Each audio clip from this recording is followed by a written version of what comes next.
走路變慢，看袂清楚，聽袂清楚，咬袂記這代誌，會感覺講是因為有歲數，身體功能開始退化。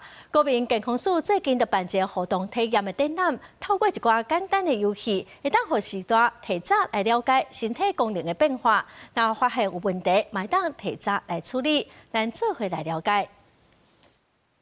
3、4、5、6、7、8。這路聽起來，看老大人敢有法度佇時間來完成。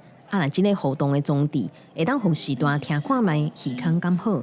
這個展覽除了透過耍遊戲的方式，互時代初步先認識到家己身體機能的變化。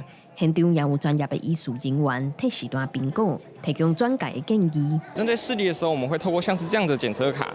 那譬如說這一張呢，它是遠距離的，我們就會放在3公尺的距離的時候，讓它能不能去判斷說，它能不能看清楚缺口在哪裡？主要是針對它能不能滿足它日常生活所需。那它如果看不清楚的時候呢，我們可能就會建議他，那我們是不是需要去眼科去做個檢查啦？國民健康署參考世界衛生組織中北整合式照護的指引，推出活動體驗的展覽，招65歲以上的時代來量測。若是發現功能有退化，才通用早介入處理。國健署表示，至去年為止，已經有超過36萬的時代接受過檢測，平均室內底都有一個需要更進一步評估。這個是世界衛生組織推倡的，就是用一個簡易的方式，讓我們的醫療人員可以協助我們的長者去辨識出我的內在能力好不好，有沒有維持住。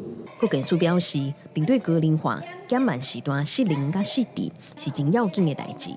若6種內在能力，包括營養力、情緒力、認知力、視力、聽力甲行動力，鼓勵長輩透過定期的量測，建立正確的生活習慣，愈活愈健康。